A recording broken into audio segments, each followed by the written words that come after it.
नमस्कार, स्वागत है आप सभी का मेरे चैनल अमृतवाणी में। आज अमृतवाणी में हम लोग यज्ञ के महत्व को, हवन के महत्व के बारे में बात करेंगे। यज्ञ का महत्व क्यों इतना दिया गया है हमारे शास्त्रों में, वेदों में, तो चलिए इसी पर हम आज चर्चा करते हैं। सत्यनारायण व्रत कथा, राम पारायण, गीता पाठ, भागवत सप्ताह, नवरात्रि आदि कोई भी शुभ कर्म क्यों न हो, इसमें हवन अवश्य किया जाता है। साधनाओं में भी हवन अनिवार्य है। जितने भी पाठ, पुरस्चरण, जप, साधन, चाहे वेद युक्त हो चाहे तांत्रिक हो, हवन उसमें अनिवार्य रूप से करना पड़ता है। गायत्री उपासना में भी हवन आवश्यक है। अनुष्ठान के बाद हवन अवश्य किया जाता है। अनुष्ठान में जप से 10वां भाग करने का विधान है। परिस्थितिवश 10वां भाग आहुति न दी जा सके तो शतांश यानी कि 100वां भाग भी आवश्यक है। गायत्री को माता और यज्ञ को पिता माना गया है। इन्हीं दोनों के संयोग से मनुष्य का जन्म होता है, जिसे द्विजत्व कहते हैं। ब्राह्मण, क्षत्रिय, वैश्य को द्विज कहते हैं। द्विज का अर्थ है दूसरा जन्म।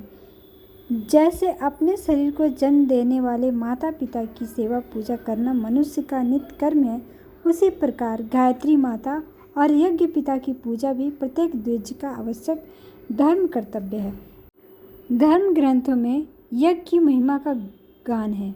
वेद यज्ञ का विषय प्रधान है, क्योंकि यज्ञ एक ऐसा विज्ञानमय विधान है जिसमें मनुष्य का भौतिक और आध्यात्मिक दृष्टि से कल्याणकारक उत्कर्ष होता है। भगवान यज्ञ से प्रसन्न होते हैं, ऐसा कहा गया है। यो यज्ञ पर ऐरिचन्ते तत्र संगीता ततम यज्ञ पुरुषम विष्णुम नमानि प्रभुमीश्वरम। जो यज्ञ द्वारा पूजे जाते हैं, यज्ञ में हैं, यज्ञ रूप हैं, उन यज्ञ रूप विष्णु भगवान को नमस्कार है। यज्ञ मनुष्य की अनेक कामनाओं को पूर्ण करने वाला तथा स्वर्ग एवं मुक्ति प्रदान करने वाला है। यज्ञ को छोड़ने वालों की शास्त्रों में बहुत निंदा की गई है। पुत्रार्थी लभते पुत्रान, धनार्थी लभते धनम, भार्यार्थी शोभनाम भार्या, कुमारी च शुभम पतिम, भ्रष्ट राज्यस्था राज्यम श्री कामा श्रियमाप्नुयात्, यम यम प्रार्थयेत कामा सर्वे भवति पुष्कलाम, निष्कामा कुरुते यज्ञ सब परम ब्रह्म गच्छति। यज्ञ से पुत्रार्थी को पुत्र लाभ, धनार्थी को धन लाभ, विवाहार्थी को सुंदर भार्या, कुमारी को सुंदर पति, श्री कामना करने वाले को ऐश्वर्य प्राप्त होता है। और निष्काम भाव से यज्ञ और अनुष्ठान करने से परमात्मा की प्राप्ति होती है। यज्ञ करने वाले को ग्रह पीड़ा, बंधुनाश, क्षय, धन क्षय, पाप, रोग, बंधन आदि की पीड़ा नहीं सहनी पड़ती। यज्ञ का फल अनंत है। यज्ञ राप्याविता देवा वृष्टियुत्सर्गेण वे प्रजा, आप्यायन्ते तु धर्मज्ञ यज्ञ कल्याण हेतवा। यज्ञ से देवताओं को बल मिलता है। यज्ञ द्वारा वर्षा होती है। वर्षा से अन्न और प्रजा पालन होता है। हे धर्मज्ञ, यज्ञ ही कल्याण का हेतु है। गीता में कहा गया है, नायम लोको सत्या यज्ञस्य कुंतो न्य कुरु सतम। हे अर्जुन, यज्ञ रहित मनुष्य को इस लोक में भी सुख नहीं मिल सकता, फिर परलोक का सुख तो होगा ही कैसे। ब्रह्मा जी ने मनुष्य के साथ ही यज्ञ को भी पैदा किया और उनसे कहा कि इस यज्ञ से तुम्हारी उन्नति होगी। यह यज्ञ तुम्हारी इच्छित कामनाओं, आवश्यकताओं की पूर्ति करेगा। तुम लोग यज्ञ द्वारा देवताओं की पुष्टि करो, वे देवता तुम्हारी उन्नति करेंगे। इस प्रकार दोनों अपने कर्तव्य का पालन करते हुए कल्याण को प्राप्त होंगे। यज्ञ द्वारा पुष्ट किए हुए देवता अनायास ही तुम्हारी सुख शांति की वस्तुएं प्रदान करेंगे।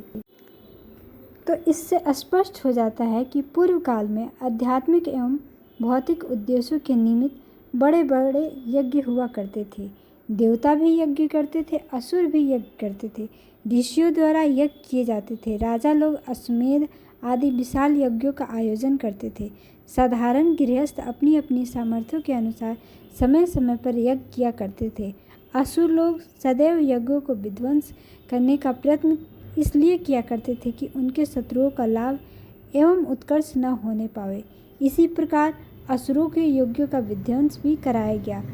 रामायण में राक्षसों के ऐसे यज्ञ का वर्णन है जिसे हनुमान जी ने नष्ट किया था। यदि वह सफल हो जाता तो राक्षस अजय हो जाते। इंद्र ने स्वयं भी यज्ञों द्वारा ही स्वर्ग को पाया। भगवान राम ने अपने यहाँ अश्वमेध यज्ञ कराया था। श्री कृष्ण की प्रेरणा से पांडवों ने राजसूय यज्ञ कराया था, जिससे श्री कृष्ण ने आगंतुकों के स्वागत सत्कार का भार अपने ऊपर लिया था।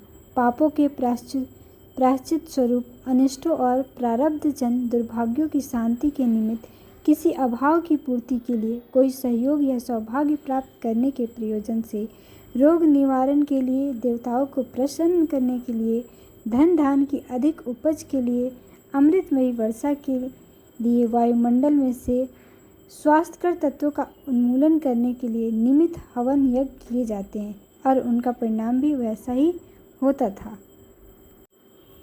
किस प्रयोग के लिए किस प्रकार की द्रव्य वस्तुएं होमी जाती है उनका भी विज्ञान है। उन वस्तुओं को आपस में मिलने से एक विशेष गुण संयुक्त मिश्रण तैयार होता है, जो जलने पर वायुमंडल में एक विशिष्ट प्रभाव पैदा करता है। वेद मंत्रों के उच्चारण की शक्ति से उस प्रभाव में और अधिक वृद्धि होती है। फलस्वरूप जो व्यक्ति उसमें सम्मिलित होते हैं उन पर तथा निकटवर्ती वायुमंडल पर उसका प्रभाव पड़ता है। सूक्ष्म प्रकृति के अंतराल में जो नाना प्रकार की दिव्य शक्तियाँ काम करती हैं उन्हें देवता कहते हैं। इन देवताओं को अनुकूल बनाना, उनको उपयोगी दिशा में प्रयोग करना, उनसे संबंध स्थापित करना, यही देवताओं को प्रसन्न करना है।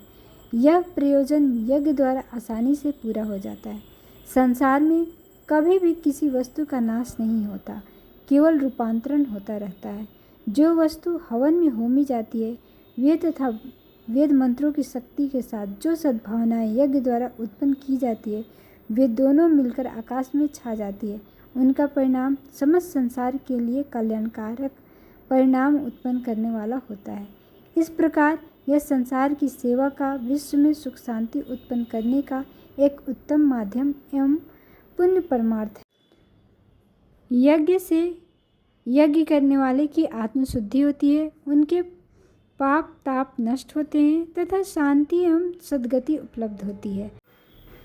सच्चे हृदय से यज्ञ करने वाले मनुष्य का लोक प्रलोक सुधरता है। यदि उनका पुण्य पर्याप्त हुआ तब तो उन्हें स्वर्ग या मुक्ति की प्राप्ति होती है, अन्यथा यदि दूसरा जन्म भी लेना पड़ा तो सुखी, श्रीमान, साधन संपन्न तथा उच्च परिवार में जन्म होता है, ताकि आगे के लिए वह सुविधा के साथ सत्य कार्य करता हुआ लक्ष्य को सफलतापूर्वक प्राप्त कर सके।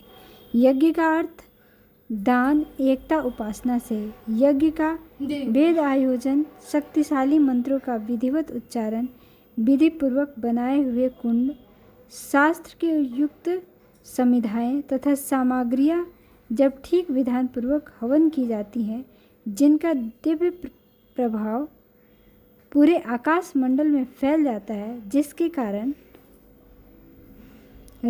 प्रजा के अंतःकरण में प्रेम, एकता, सहयोग, सद्भाव, उदारता, ईमानदारी, संयम, सदाचार, आस्तिकता आदि सद्भाव एवं सद्विचारों का अपने आप ही आविर्भाव होने लगता है। तो इस प्रकार हमारे शास्त्रों में यज्ञ की महिमा बताई गई है। आपको यह वीडियो